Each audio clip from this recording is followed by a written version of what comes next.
Hey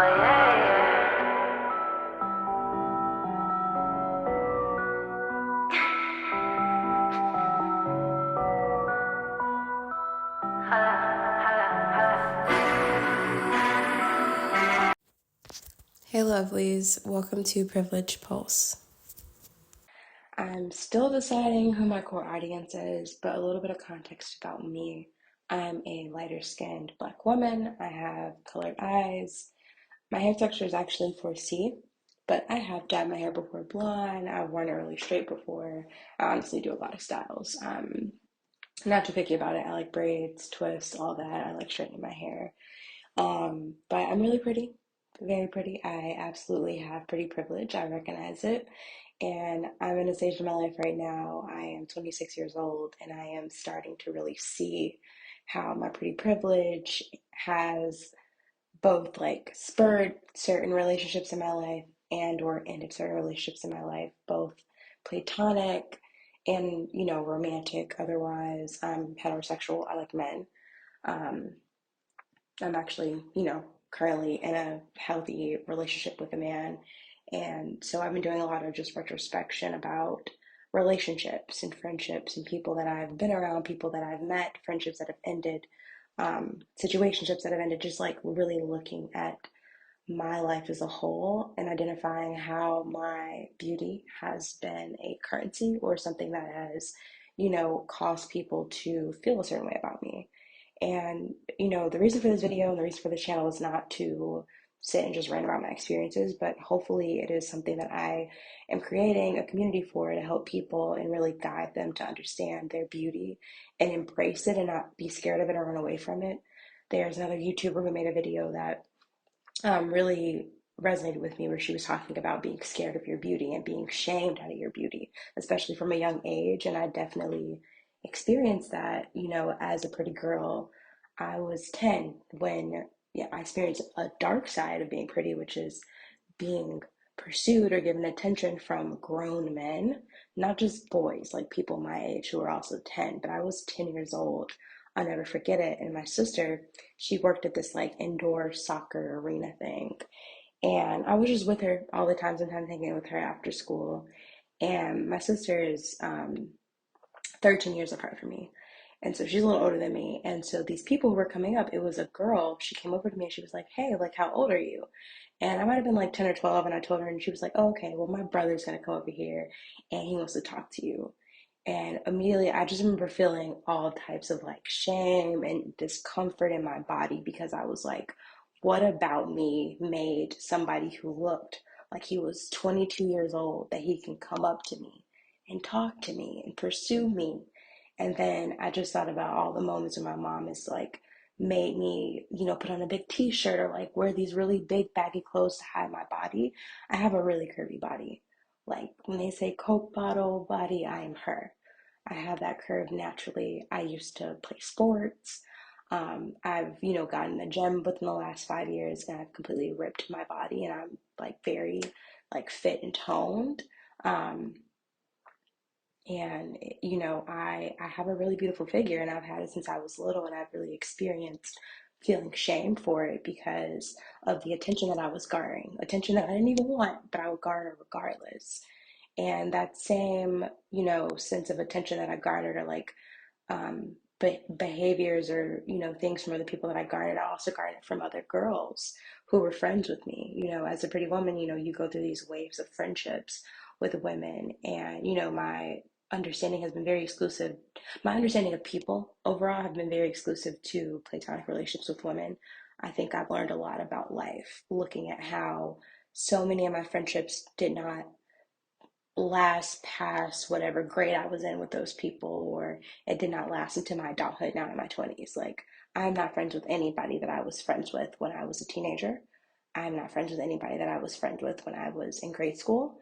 And there are plenty of people who do have these friendships that have lasted a lot longer. And I don't envy them because I now understand why those friendships didn't last and they honestly weren't supposed to. But talked to me 3 years ago, I did feel some type of way about it. I was like, why can't I keep a friend that long? And part of the reason is because I'm a pretty woman.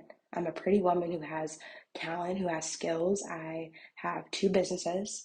I have been recognized nationally on television. I've, done so many things. I've participated in like fashion shows. I've participated in like community events.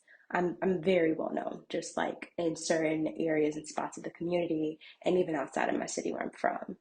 And on top of that, just like I truly am just blessed. Like I do believe in God, and like I'm blessed, and I just think a lot of the things in my life that I have pursued, whether they were aspirations or goals or things, I've always put in the work and I've always gotten those things at the right time.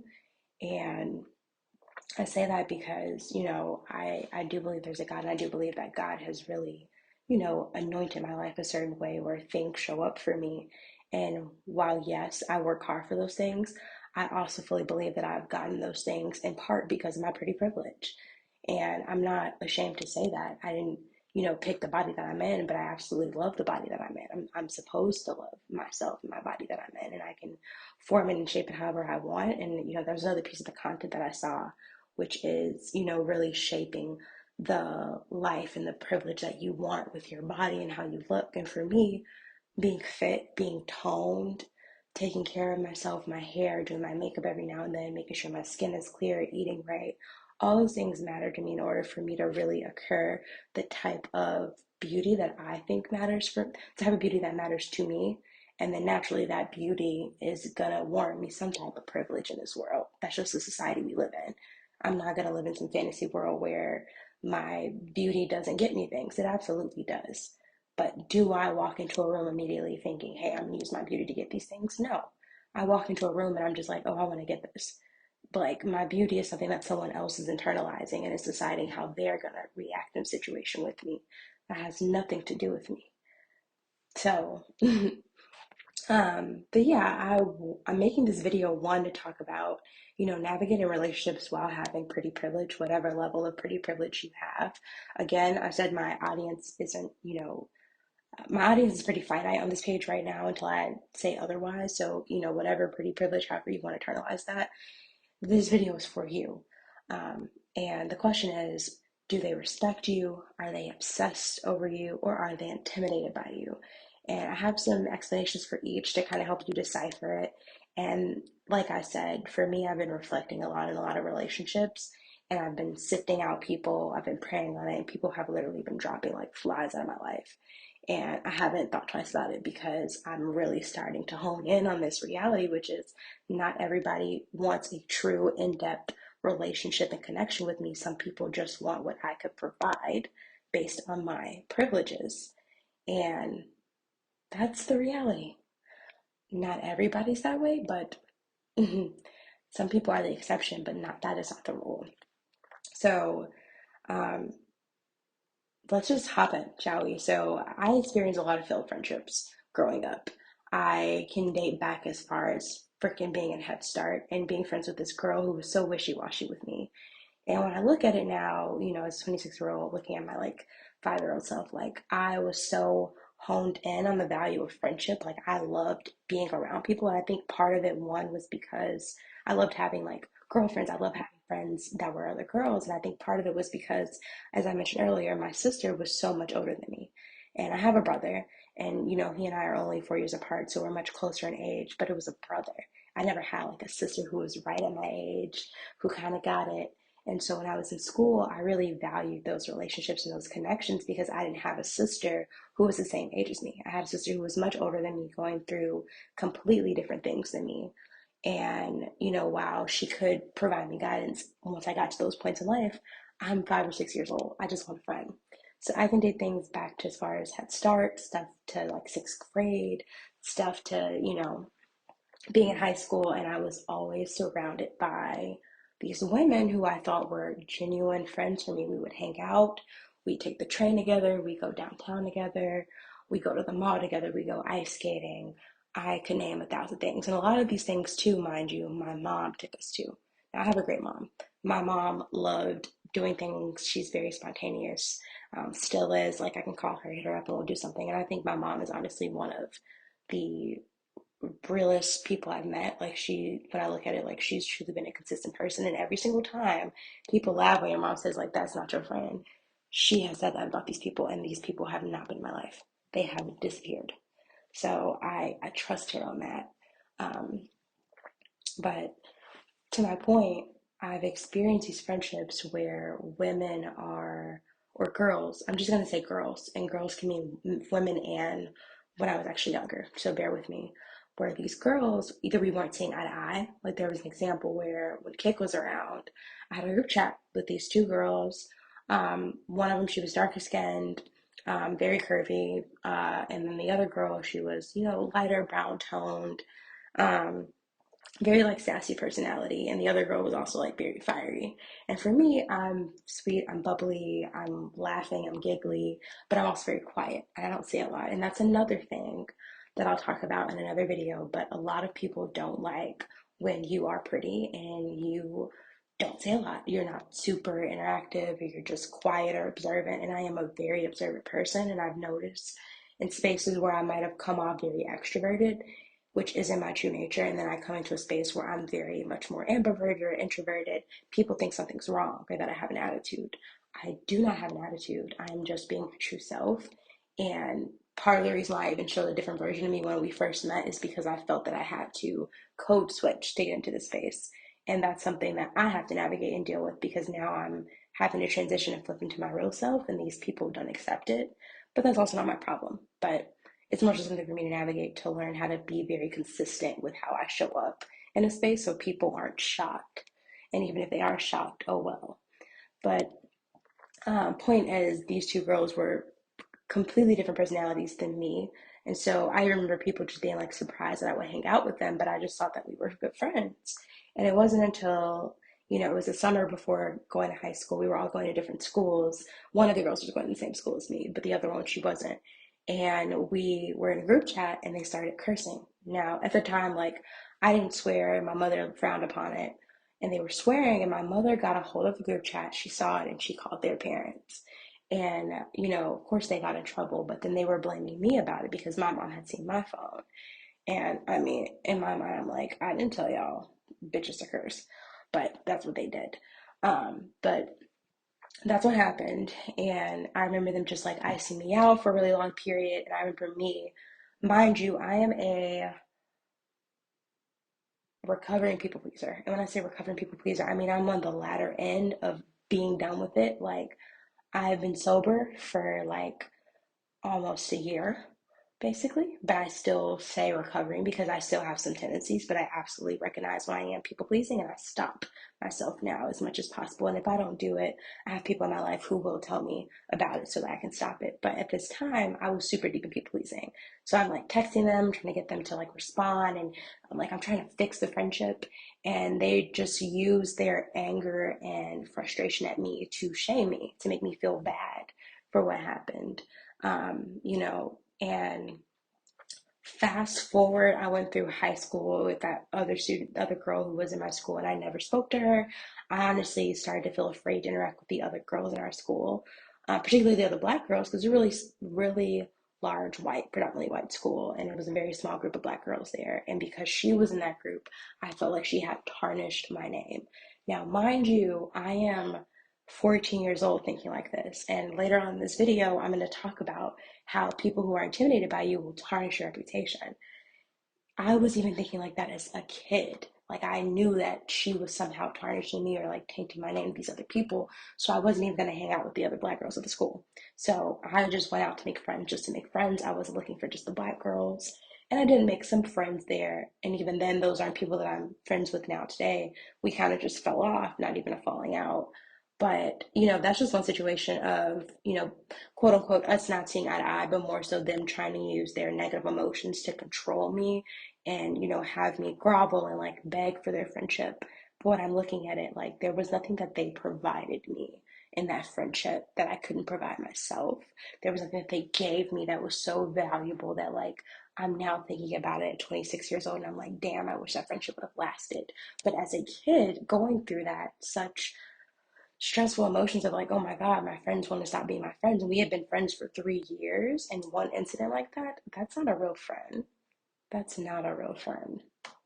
One incident like that with a like, and we're kids. Our parents pay our phone bills.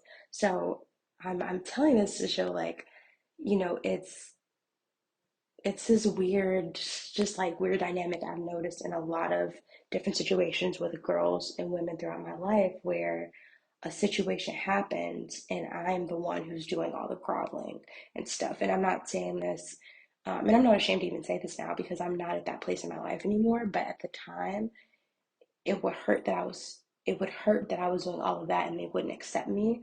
And now that I look at that with my 26-year-old eyes, I'm like hugging underneath because I'm like, it's okay. They're not meant to be your friends. And you move on from it. You get up and you go. Because I've actually experienced somebody cutting me off literally last like 6 months ago, just literally telling me out of the blue, I can't be friends with you anymore. Did I grovel? No. In fact, I deleted the thread, I deleted her number, and I blocked her on socials because I don't know what the hell she's going through. But she just out of nowhere told me that we can't be friends anymore. We had just seen each other like 4 months ago. So I don't know what weird shit she's doing, but I'm cutting her out of any visibility to my life because I will not give anyone power to wish things upon me. But I wish her well. But you will not have access to me.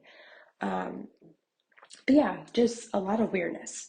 So, I think there's like four elements of, failed friendships with girls and women to look out for that will really help you start to think and reflect and do some introspection on whether or not this is a matter of just like people playing you or using or manipulating you for their benefit because they do see you as someone who is prettier than them or someone who they're intimidated by or someone that they are obsessed over and they don't respect you.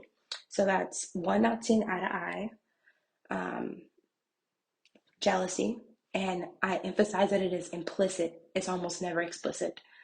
Most of these situations with these girls that I experienced and women, it was it was hidden jealousy that I would have never seen. If it was explicit, I would not have been friends with them, but it was implied jealousy. Um, or even just like trying to make you dim down how pretty you are, like to the like I'm remembering I would have crushes on people and I would feel so nervous just because I had a crush on them. But like part of the tactics that those girls would use it on me is like you need to approach it like giving me game how to get that person based on how they would do it. But like I'm like I probably don't have to do all those steps that you have to do. I'm like thinking about like I would have realized how pretty I was, this would have been different, but that's beside the point. The other thing that was so two is jealousy, implied, almost never explicit, but it could be. Three is feeling possessiveness over who you're friends with. A real quick example for that is just like and unpopular opinion, but if I'm friends with a group of like three people, like it's three of us, you, me, and someone else, and you decide you're not friends with the other girl, but she didn't do anything to me, I still believe in being friends with both of you and just keeping y'all business away from each other.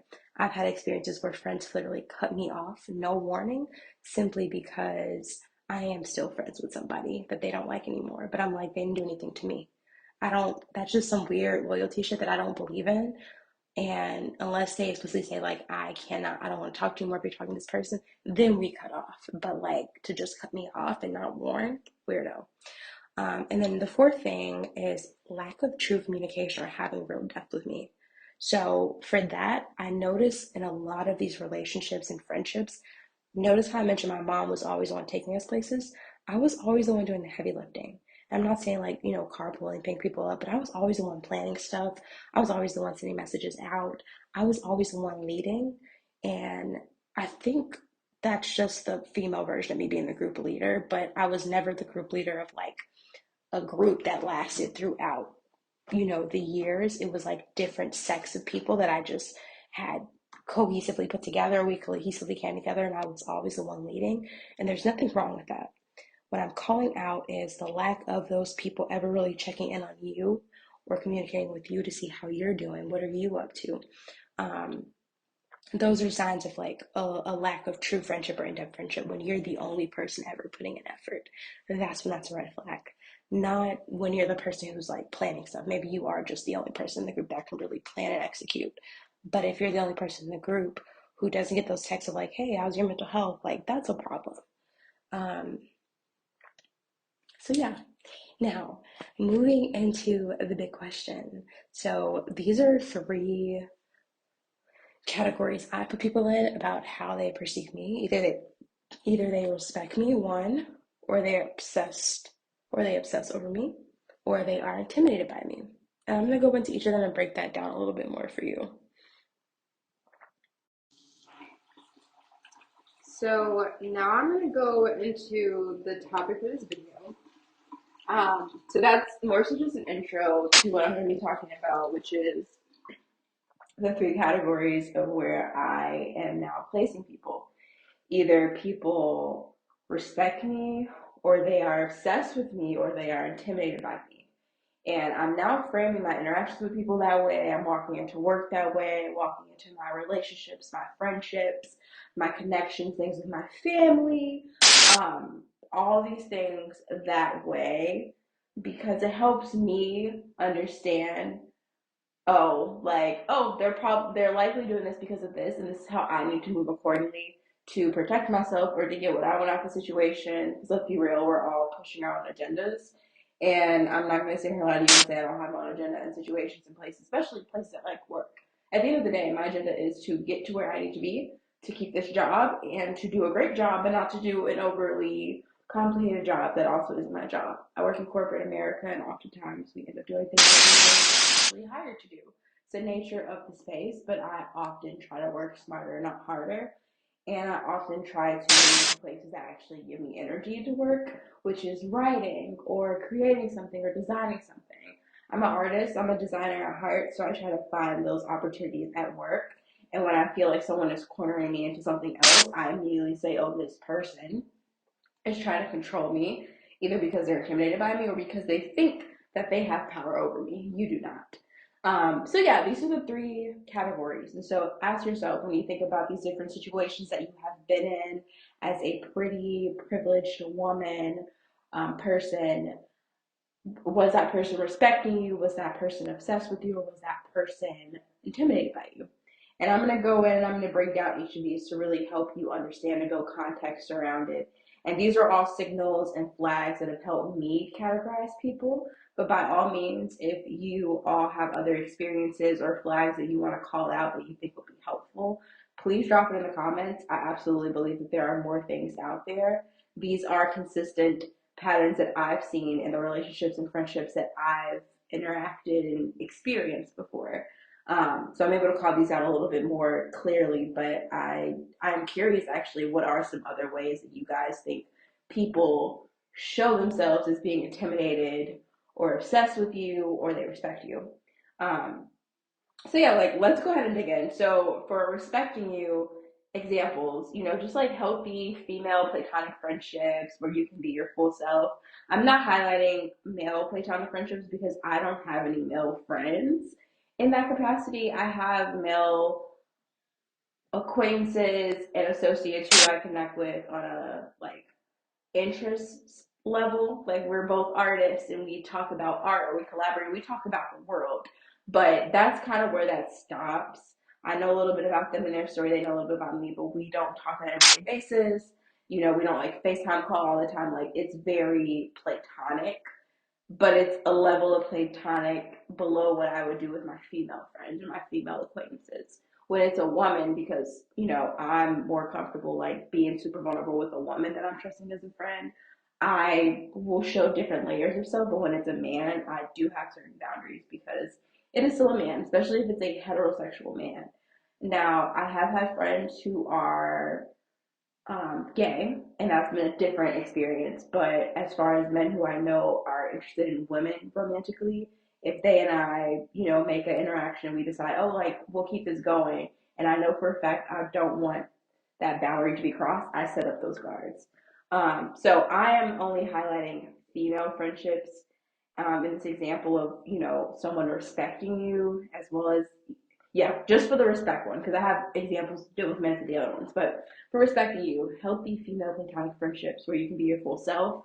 You don't have to dim your light to be around these people for fear of their insecurities being triggered by you. And that's that's like one way to think about it.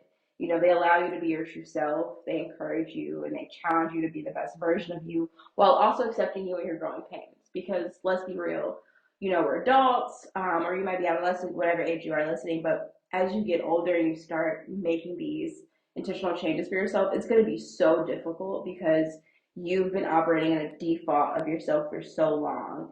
And for me, I've been undoing 17 years of default people pleasing and default shaming myself or like hiding myself and default dimming my light for other people to make them comfortable. And now I'm at a place where I intentionally stop and I ask myself, am I doing this for fear of how I'll be perceived, or am I doing this because I really want to do it? And it hurts to do that sometimes. Not hurt like physically hurt, but like it's hard, it's difficult. Sometimes just like facing myself in the mirror, being like, how did I get here? But the point is, I want to get to a point where this becomes my new default, and it's not something I have to sit and think about. But yeah, you want to be around people who allow you to be yourself and also who encourage you and challenge you to be a better version of you without making you feel like shit for where you're at. Um, and people who celebrate your wins and they don't minimize them. Like people who are okay with you shining in one particular moment of y'all's relationship or friendship and not feeling like they have to one up you or say, well, cool, like that's awesome you got that new promotion. I also just like this isn't about you. We are talking about my promotion. Like, absolutely, I want to celebrate your wins too. But if it ever comes off like they're interjecting from your celebration to talk about them, that's a little orange flag for me. Honestly, it's a red flag for me because it's not about you. Like, you should be able to be around people who want to celebrate you, don't minimize it, or don't try to one up you. That's not a good sign of somebody, wanting to have an in depth, real connection with you or having a real friendship with you. Um,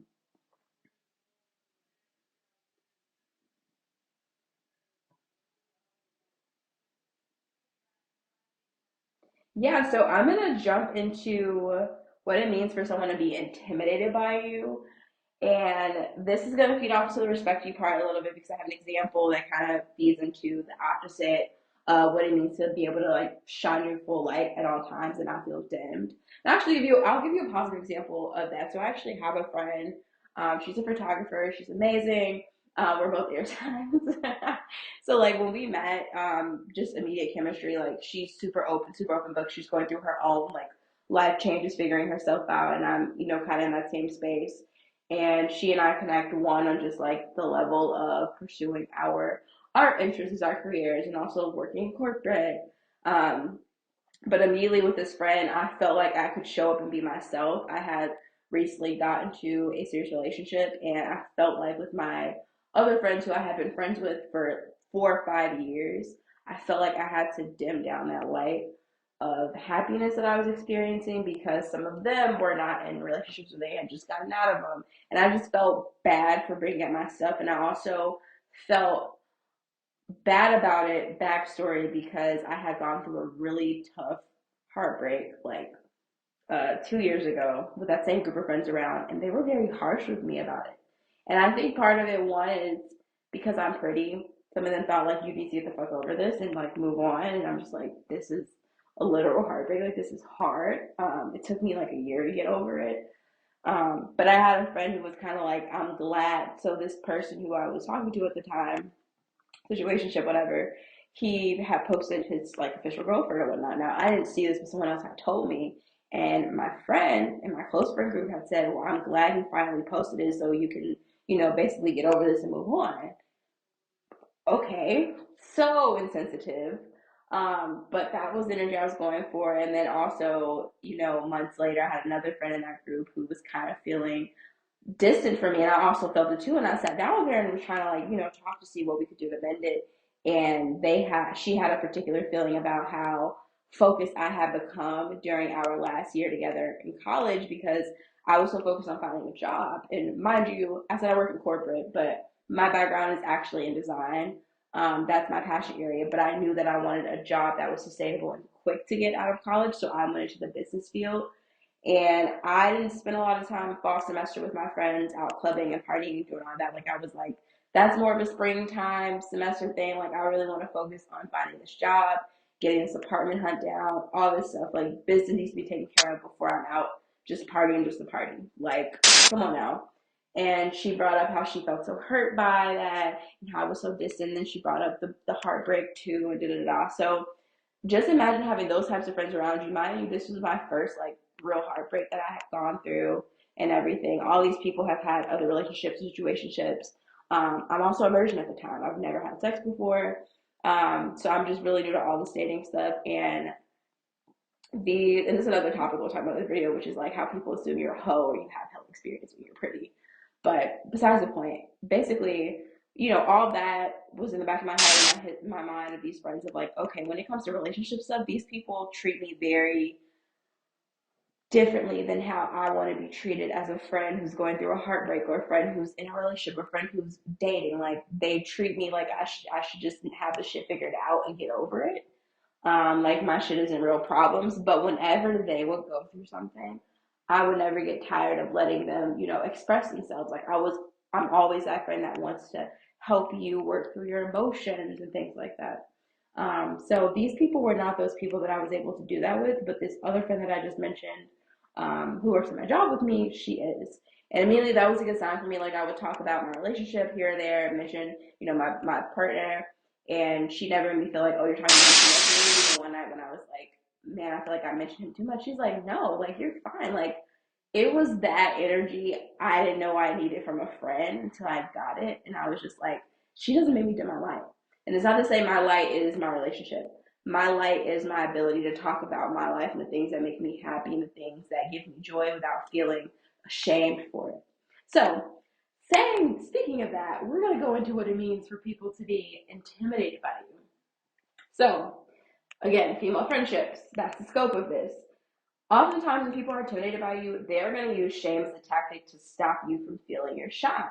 Literal flip opposite of what I just said, which is if someone respects you, you don't have to dim your light for them. They want you to shine. They're never going to minimize your shine or try to compete with it. When it comes to intimidation, they're going to try to dim that light as much as possible.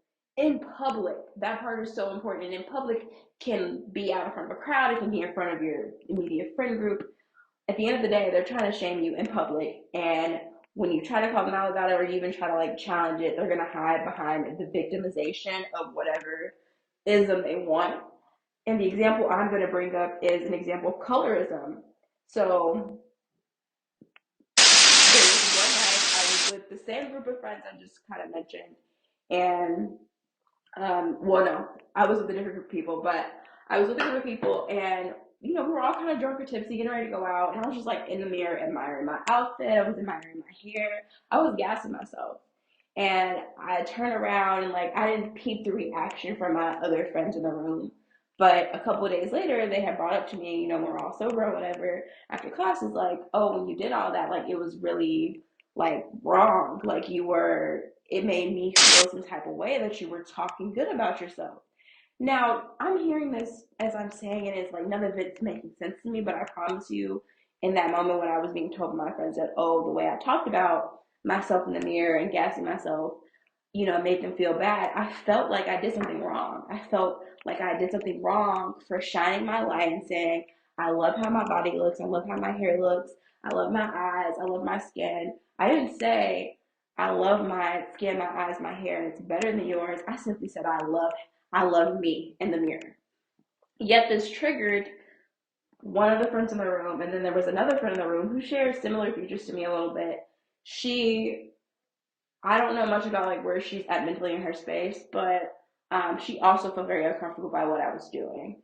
And so immediately the flag of colorism came up that I was basically trying to say I was superior because the friend in the room who was triggered, she's darker skinned. Um, while in fact I wasn't even like comparing us. I was literally just looking at me, but she projected onto me. And that's an example of somebody who is intimidated by you and is using shame as a tactic to stop your shine, because that stuff right there, and still continuing to be friends in that particular group for such a long time, I'm sure I did my life in so many ways that I don't even remember. But that is one particular moment that, in the midst of this journey of me really unraveling my mind, understanding my beauty, my privilege, and all that, and also just like my confidence, that's a memory that came up in my mind. Like one night when I was sleeping, I was like, whoa, I did not look at this from this perspective before, but this is a fresh set of eyes, and this is real. I cannot make this up. This was a perfect example. Um, But yeah, another example, not necessarily intimidation, but another story is I was with a friend. I visited another city. It was my first time in this city. And again, I'm still a virgin at this point in time. I think I had shared this with her. I had to have shared it with her. We are going around and we're visiting the city. She's showing me her town. And out of nowhere, she makes a point of us going to visit on her booty calls. Not for her to actually go get sex, but for us to stand outside, for him to talk to her for like 20, 30 minutes while we're in a car at night, and it just felt so weird and so awkward. And when I look back at it,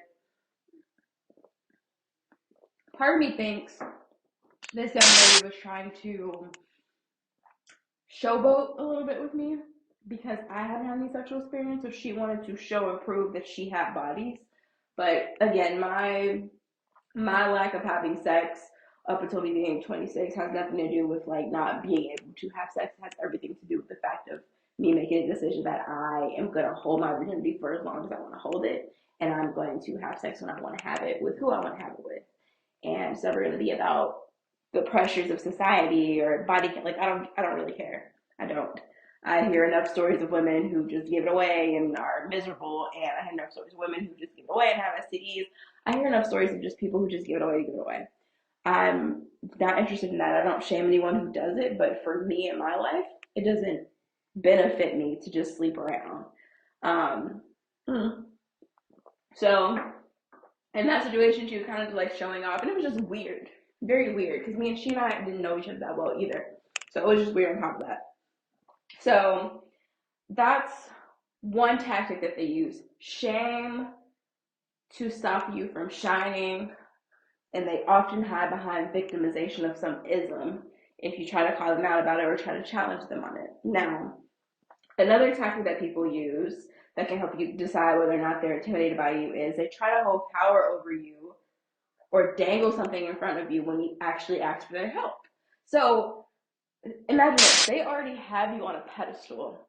That's why they're intimidated by you, because they think that you are at a place in life where they are not, that's better than them, and they want to be there, but they're not there. And so they're intimidated by you and your power and what you're imaginarily taking away from them, which is nothing because people are in their own separate lanes. But some people feel this way, and that's real. I'm sure we've all felt this way at some point. Um, Depending on how you were raised, if you're a jealous person, like, it's fine. Like, jealousy is a human emotion. I'm not judging, but I'm saying there's a level to it where people will literally, I'm calling it pedestalize you, and they're intimidated by you once they put you on that pedestal. And so when you're already on that pedestal, and say you think you're in an equally yoked friendship, but you're not, and you're asking this person, hey, like, can you help me do this? They're looking up at the pedestal. You think you're looking eye to eye at them, but that's not the case. And they're like, oh, this is my help from down here? Oh, I'm gonna shut this down. I'm gonna leverage. This is the other tactic people use. They are gonna dangle something when you ask for their help. You think you're coming woman to woman, man to man with somebody. Not the case at all. They are looking at it like they are going to try to pull you down to where they are because you're higher up on whatever skill they have in their head, and it's sick to see it this way. And the mindset they have is like, this person needs my help, let me use it as a leverage to make them need me and make me feel important. Because if you're already on a pedestal, they've already pedestalized you, that means they think you're super important, and if you're super important and you need their help, that makes them important by association.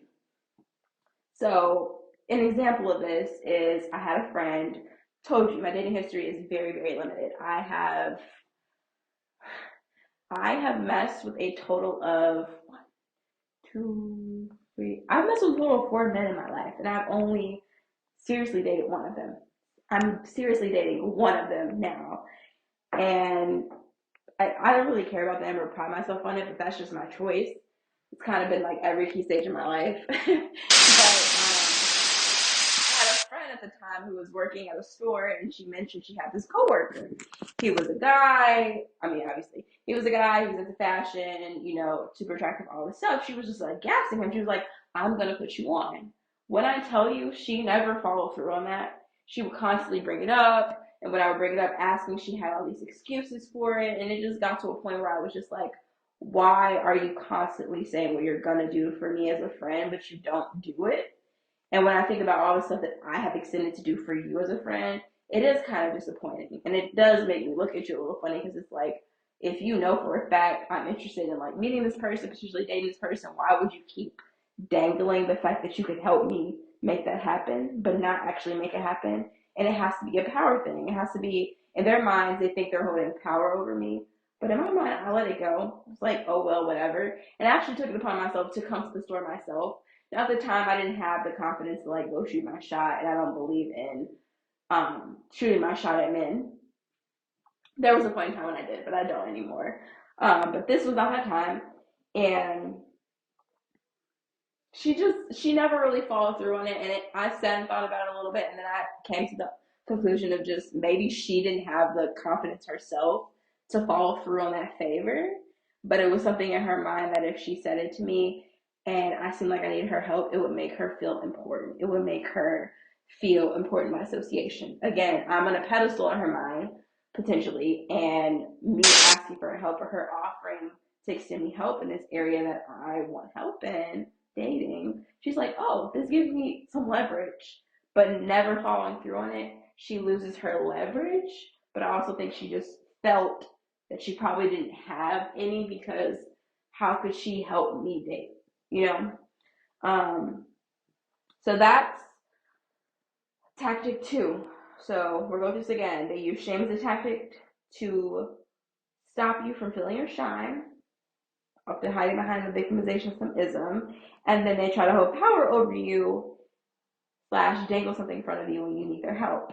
The third way that someone proves to you that they are intimidated by you is they try to tarnish your reputation. Now, this example is different, has nothing to do with a woman. The example I have has to do with a man. So I'm just gonna really briefly explain this one. It's very self-explanatory. Someone tries to tarnish your reputation. If you know that you're good at doing makeup, everyone knows this. You have a business, you have a page, you do TikToks, da da da. Like everybody knows this. This person will go out of their way to try to tarnish that brand in some way, shape, or form. And they're not going to do that privately to you and just say, "Oh, you're crap at making makeup looks." They're going to do it publicly. They're probably going to stitch something. They're going to say something. They're going to start a thread, Twitter, X. They're probably going to do something pretty public to try to tarnish your reputation to other people and to other people who have a chance to kind of credentialize you. I think that piece is also important is like, in order to really tarnish someone's reputation, you have to go to the right sources to taint and poison that well. If you're tainting and poisoning a well that isn't connected to the main source of water, like, it's not going to affect me. Like, if you're poisoning a pot of boiling water in your house, but you're talking about you're going to taint my entire water system. You have to pour it down. You have to pour it down the pipes. You should go to the source. So the example of this is, like I said, I work in corporate America. I work in white corporate America, and I'm one of the only three Black people on my team. One of the only two Black people who work on the actual delivery team, and I'm the only Black woman on the team. And the other coworker is a man, and he's been there for about 2 years or whatnot. And there was a situation where I was building out a mood board for something. And this is my first time not building a mood board, but framing a problem around it to pitch it to the client. So I used AI to make a template for me. And as I always do whenever I use AI for emails or anything like that, not work related, but just anything, I go in and I copy it and I edit that because at nature I'm a good writer. I've been writing since I was a kid. I've been writing fiction, poetry, book. Like I've done it all. So I have great writing skills, and I fully believe that there's nothing wrong with using AI to enhance a starting point for it. Everyone starts with a shitty first draft. There's an essay called Shitty First Draft that if I can find it, I will link it here. But I read that in college and it changed my mindset, which is like, you just need to go for it and write it. It's going to be shitty the first time around, but it's going to be great when you're done. So now AI kind of helps me skip a couple steps with that. And I call it Shitty First Draft from AI because it sounds so robotic, so scripted. So I always edit it. And at this point in time, I didn't have time to edit this one, to be fully honest with you. So I put it inside of the PowerPoint deck. He looks at it, he asks me, and at the time I'm thinking this is a Black coworker. I can trust him. I say, yeah, I did use it just for this. And so, he warns me, don't use this again in the future. Just be careful. Da, da, da. So cool. Weeks go on, we're on the same engagement, and we're working on something entirely different for it. Now, at this point in time, I just took really great notes in all these meetings and engagements with our clients, so I'm able to actually just write up a really nice summary. He asked me if I used AI for it again, and I said no. He said, oh, well, I put it through a prompter and da da da da. So he takes my stuff and he put it through a prompter and then comes to me and asks me like he's trying to backdoor me.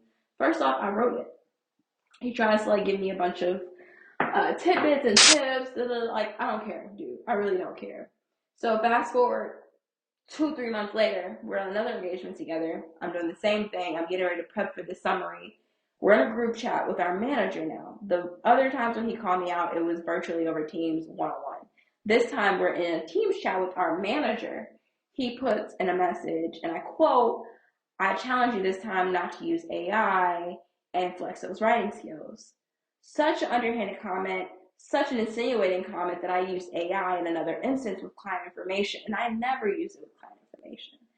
And immediately I wrote up a really strong message to send him because we were actually in office, but he left before I could, address him face to face. So I'm actually waiting until the office this week to talk to him. But such an undermining comment, especially me coming into this role. And I haven't noticed any other team members, being called about AI, but he's calling me out. And he's also the only other Black person there. So I feel that there's a level of intimidation. And I'm a beautiful person. Like, being real frank with y'all, I have ultimate pretty privilege on my team. Like, I am one of the prettiest people on my team right now.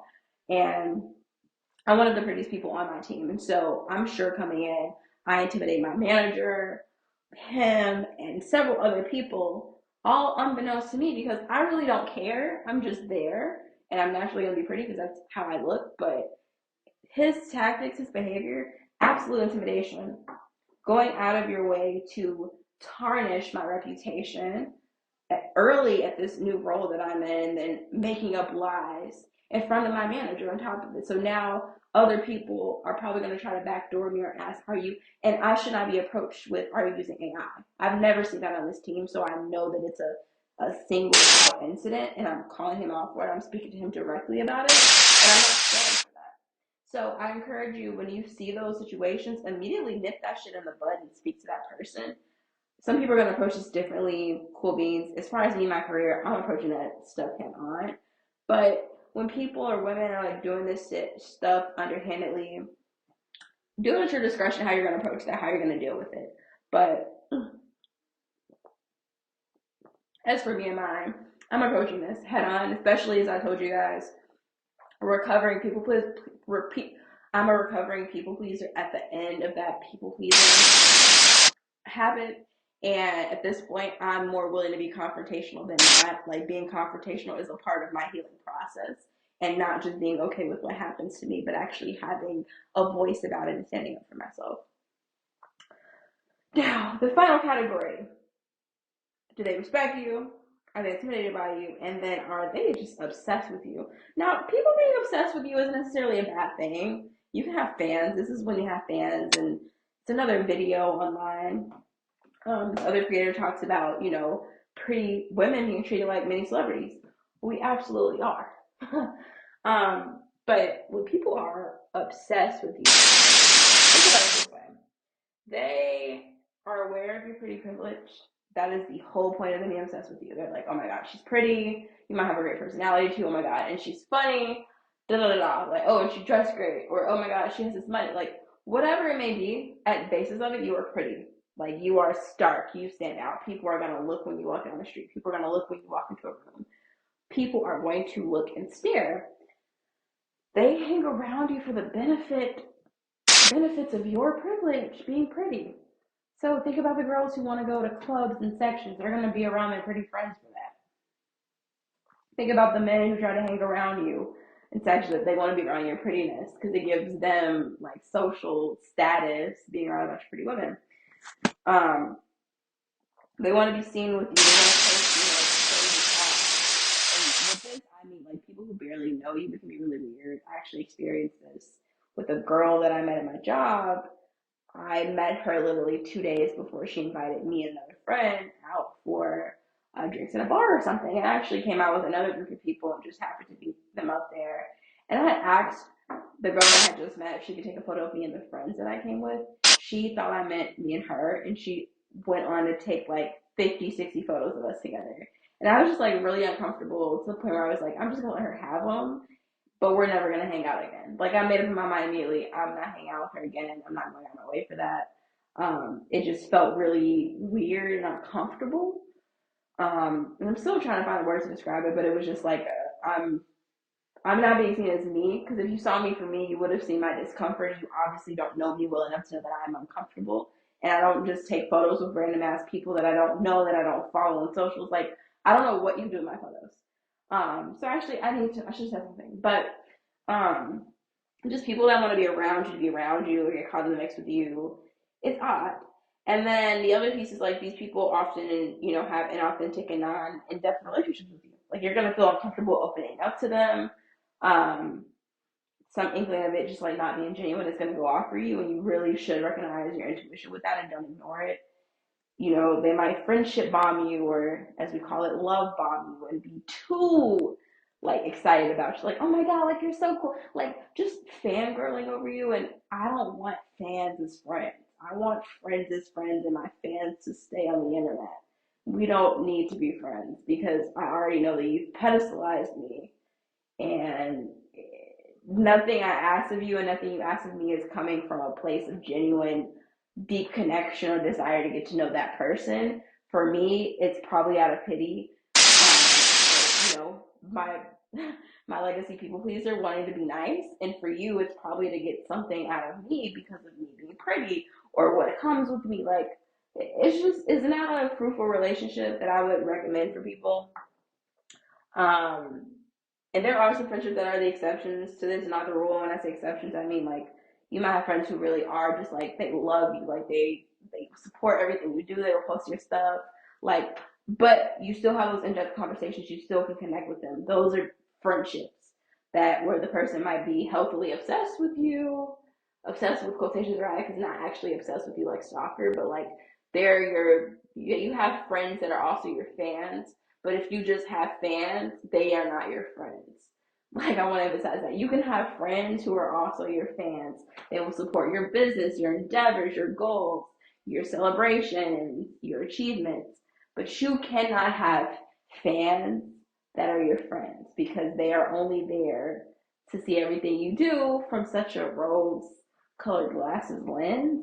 Friends are also going to see other things to give you criticisms and like challenge you. Like fans are not gonna do that. Fans are just gonna like look at Beyonce's fans.